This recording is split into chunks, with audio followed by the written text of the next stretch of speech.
کیا آپ تیر کر بیت اللہ کا طواف کر سکتے ہیں؟ 82 سال پہلے ایسا ہی ایک واقعہ پیش آیا۔ سن 1941 میں مکہ مکرمہ میں طوفانی بارش ہوئی، جس کے نتیجے میں مسجد حرم کے صحن میں پانی جمع ہو گیا۔ اس پانی نے حجر اسود کو بھی ڈھانپ دیا تھا۔ ایک بحرینی شخص علی العوضی اس وقت مکہ میں ایک طالب علم تھے، جنہوں نے مکہ مکرمہ میں مسلسل 1 ہفتے تک شدید بارش کا مشاہدہ کیا۔ انہوں نے کہا کہ وہ اپنے بھائی کے ساتھ حرم میں صرف اس لیے گئے تھے کہ وہاں سیلاب آ گیا تھا۔ میں وہاں پڑھ رہا تھا، اس وقت بہت زیادہ بارش ہوئی۔ سن 1941 میں کسی نے ہم سے کہا کہ حرم مکہ میں جھیل کی طرح پانی بھر گیا ہے، یہ کیسے ہو سکتا ہے؟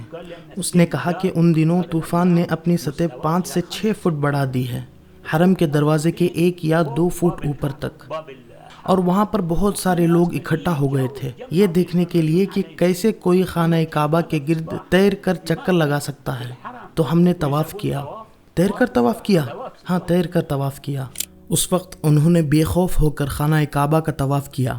خانہ کعبہ کا طواف کرتے وقت میرے اندر خوشی اور خوف کے ملے جلے جذبات تھے۔ میں نے طواف کو منفرد انداز میں کرنے کا ایک عظیم موقع پایا۔ صحابی رسول حضرت عبداللہ بن زبیر رضی اللہ تعالیٰ عنہ کے بارے میں بھی کہا جاتا ہے کہ جب بیت اللہ میں سیلاب آیا تو انہوں نے تیر کر طواف کیا تھا۔